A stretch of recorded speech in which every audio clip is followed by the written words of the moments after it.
Palazzo Chigi accelera sulle riaperture e a seguito del Consiglio dei Ministri tenutosi ieri sera e diretto dal Premier Draghi viene riscritta la roadmap della ripresa delle attività. Il primo punto, il più importante e forse quello più criticato, è il coprifuoco. Nelle zone rosse, arancioni e gialle slitta da domani dalle 22 alle 23, sempre terminando alle 5. A partire dal 7 giugno la misura slitterà di un'altra ora, da mezzanotte alle 5, mentre bisognerà attendere il 21 giugno per vederlo completamente abolito. La misura non vale per le zone bianche dove il coprifuoco non è previsto.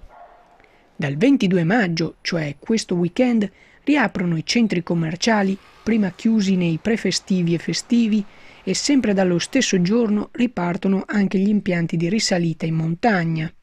Dal 1 giugno si potrà tornare a consumare cibi e bevande anche all'interno degli esercizi fino alla chiusura degli stessi. Anticipata al 24 maggio rispetto al 1 giugno la riapertura delle palestre. Dal 15 giugno si potrà tornare a festeggiare le cerimonie anche al chiuso, ma tutti gli ospiti dovranno essere muniti di Green Pass. Dal 1 giugno solo all'aperto, mentre dal 1 luglio anche al chiuso, sarà autorizzata la presenza del pubblico per tutte le competizioni ed eventi sportivi e non solo quelli di interesse nazionale. I limiti rimangono invariati del 25% della capienza complessiva e comunque non più di 1000 persone all'aperto e non più di 500 al chiuso. Dal 1 luglio riaprono le piscine al chiuso e i centri benessere. Sempre dal 1 luglio ripartono anche i corsi di formazione in presenza e riaprono i centri culturali e le sale giochi.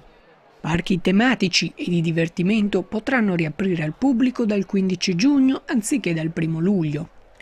Il Consiglio dei Ministri ha inoltre decretato su proposta del Premier Draghi e del Ministro della Salute Speranza un cambio sui parametri che valutano l'ingresso alle varie fasce di rischio.